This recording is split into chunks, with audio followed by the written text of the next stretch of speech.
Educa Anefac. Olá, eu sou Emerson Dias, vice-presidente de Capital Humano aqui da Anefac, e nosso papo de hoje é com o Antônio Correia, que é consultor financeiro e diretor de normas internacionais aqui da Anefac. E o nosso papo é sobre imposto de renda. Mas não pensem que nós vamos aqui dar dicas sobre qual ficha, qual campo. Não. A gente vai conversar sobre imposto de renda como uma importante avaliação financeira para você, para a sua vida. Antônio, muito obrigado pela sua participação. Seja bem-vindo ao nosso podcast. Boa tarde, Emerson. Boa tarde, ouvintes. Estou muito feliz em estar atendendo esse pedido da Anefac.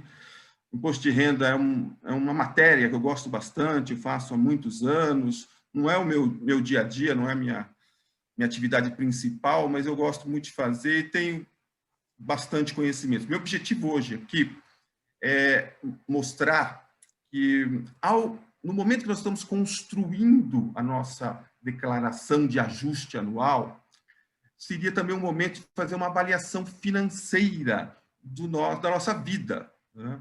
No momento que nós recebemos os informes do nosso banco, qual a nossa posição com a aplicação, qual foi o rendimento líquido, quando a gente recebe do nosso empregador a soma dos nossos 12 ou 13 salários, nós temos um conjunto de informações muito importantes, né? E nós vamos passar essas informações para uma declaração.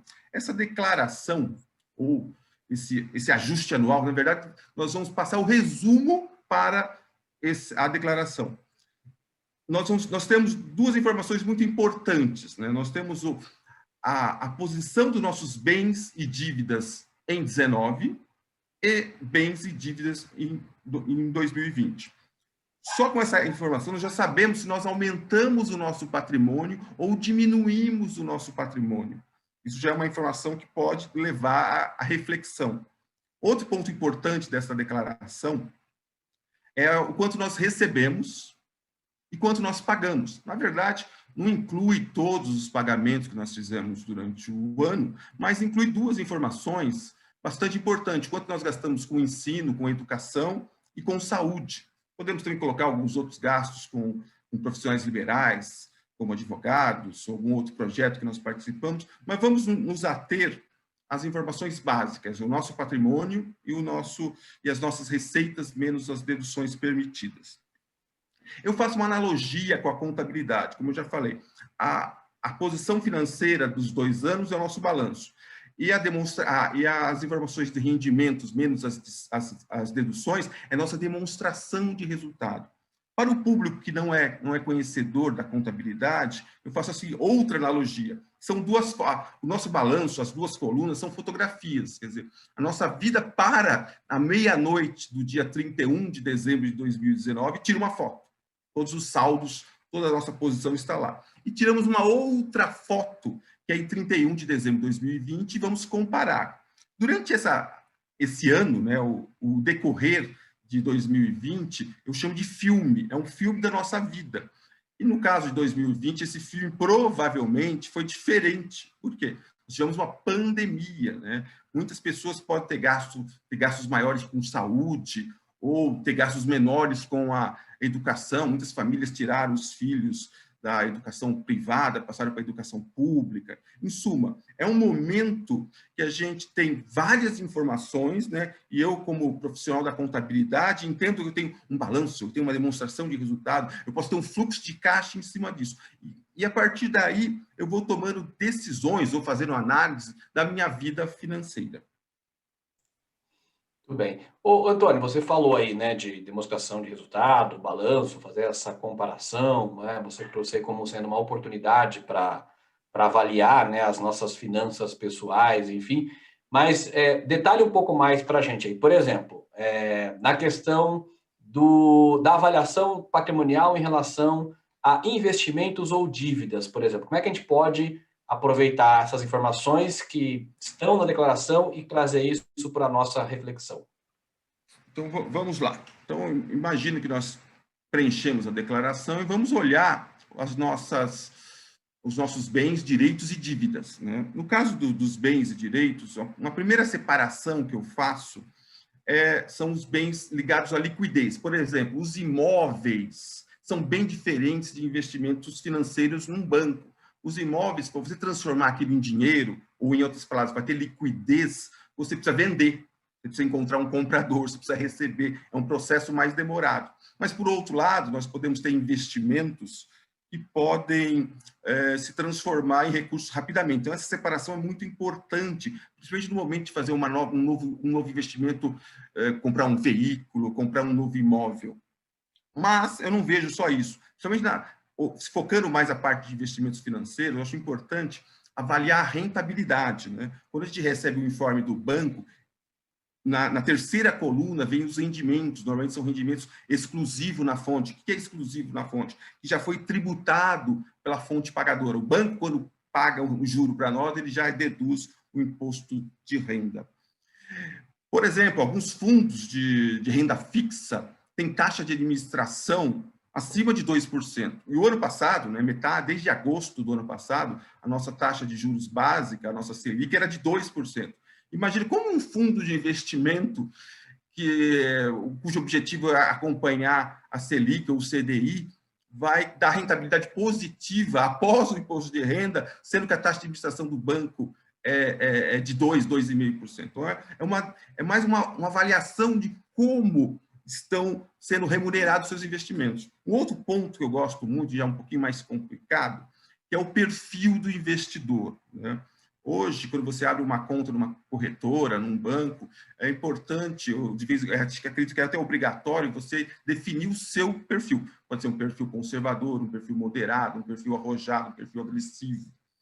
E, normalmente, as pessoas que têm investimentos em renda fixa são perfis mais conservadores. Só que com essa taxa de juros, semana passada a taxa de juros aumentou para 2,75%, tira o imposto de renda, tira a taxa de administração, para você dobrar esse patrimônio, precisa no mínimo 30 anos. Então, você fazendo essa análise, por exemplo, você não tem renda variável no seu portfólio, na relação dos seus bens e direitos, fica quase impossível você ter um investimento que vai cobrir a perda da inflação, né?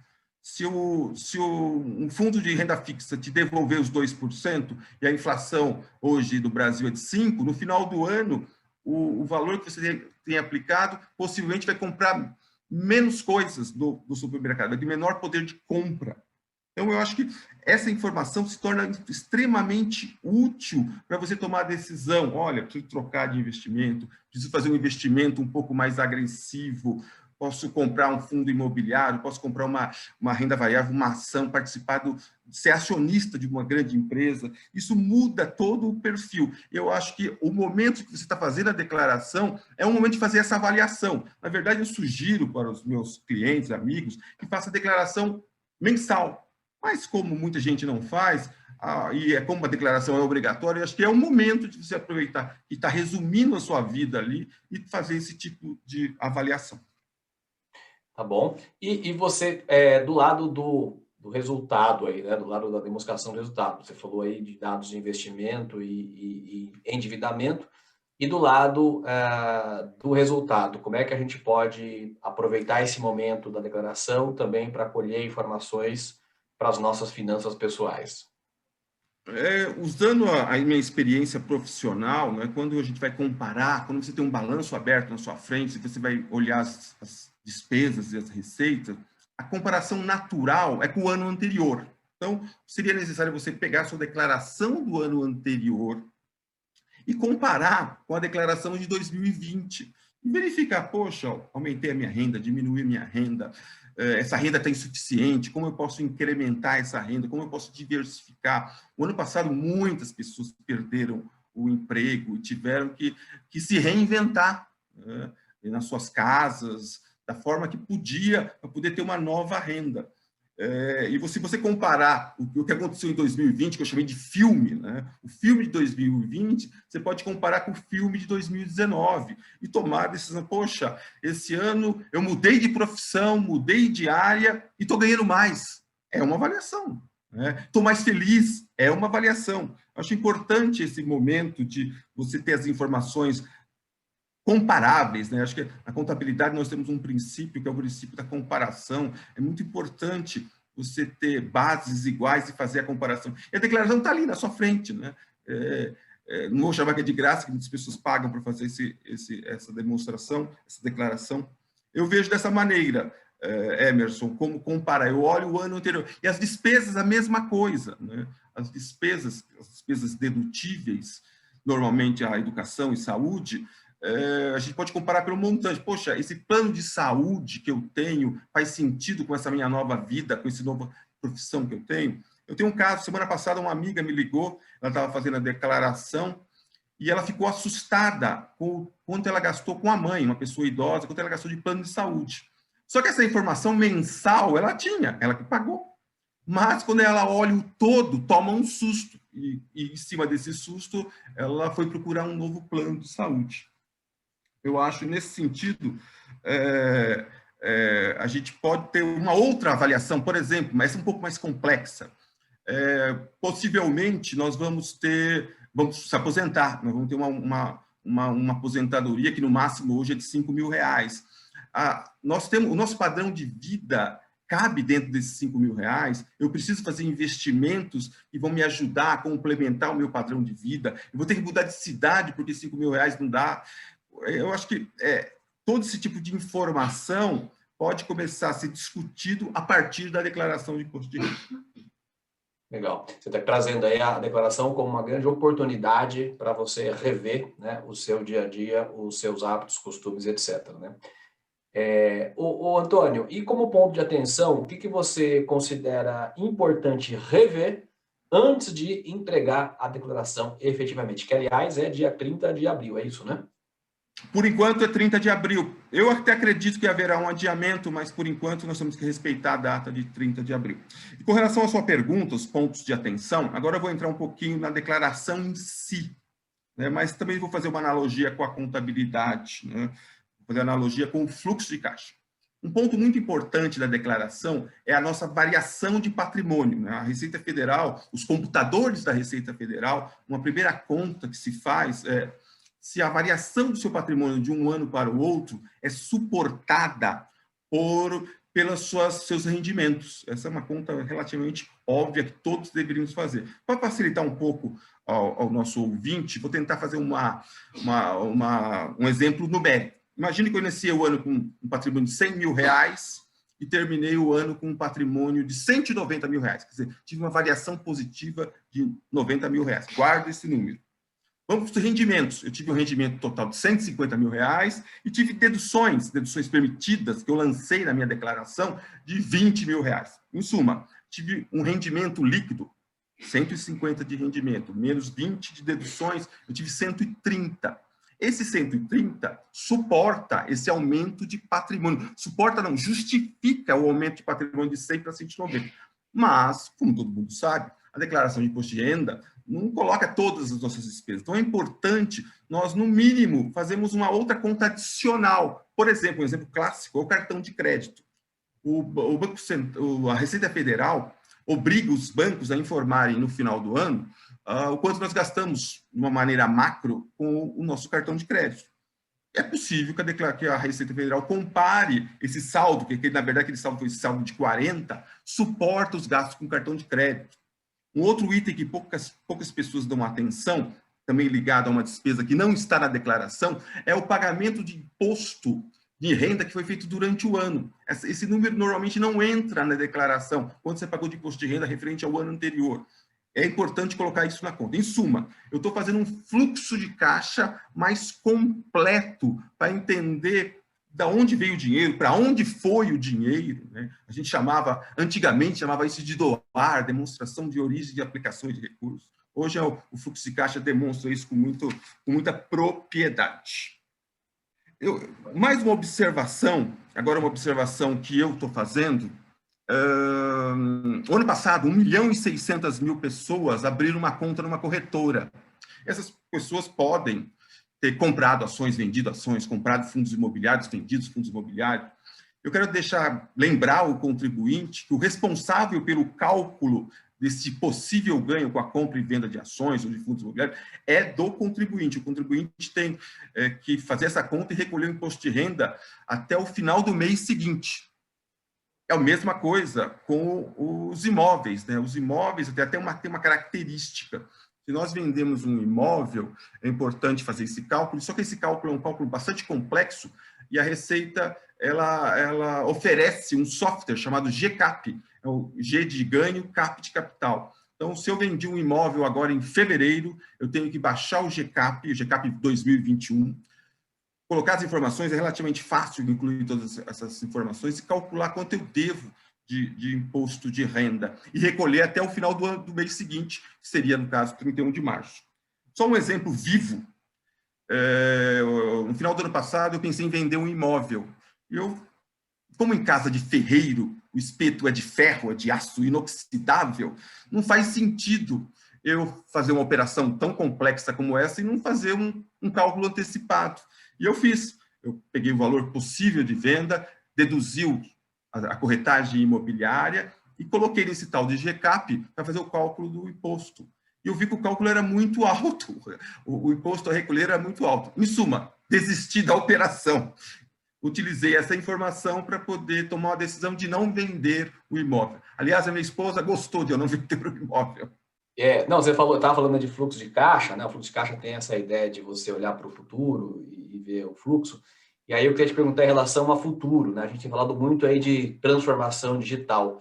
Isso chegará? Como chegará para os contribuintes, né? Você falava também sobre a sua experiência ao longo dos anos, né? De ter tido experiências com as declarações, acompanhou muito desse processo da evolução tecnológica. O que você enxerga para o futuro? Só fazendo um parênteses, eu sou do tempo que nós enviávamos os informes de rendimentos grampeados da declaração no banco, né? Quem tinha 10 informes de rendimentos, ia 10 informes de rendimentos. E hoje, né, hoje nós temos uma novidade. Aliás, essa novidade, a promessa é para amanhã, dia 25 de março. A Receita vai oferecer ao contribuinte, através do acesso a um site chamado ECAC, E de internet, CAC de cadastro. Você faz um cadastro nesse site que está dentro do site da Receita Federal e você pode ter acesso a uma declaração pré-pronta, né? Até os anos anteriores, você tinha que ter o certificado digital, que é uma espécie de uma assinatura digital. E eles estão prometendo que a partir deste ano nós vamos poder acessar isso através de um app no celular que vai fazer o reconhecimento facial. Tem alguns detalhes aí que vão ser apresentados nos próximos dias, mas, em suma, o objetivo da Receita Federal é fazer com que o contribuinte apenas homologue a declaração de imposto de renda. Você vai receber a declaração de imposto de renda através desse site, vai conferir e vai incluir apenas as operações que, por algum motivo, não foram captadas pelo sistema da Receita Federal. Achei bastante interessante, talvez vai diminuir a burocracia e o contribuinte acho que vai ter a oportunidade de fazer a sua própria declaração de maneira mais fácil e no meu caso, né, aproveitar e fazer essas análises financeiras que nós fizemos menção nesse bate-papo. Legal. Antônio, caminhando para o final aqui, por favor, deixa aí as suas considerações finais e a sua mensagem para quem está nos ouvindo.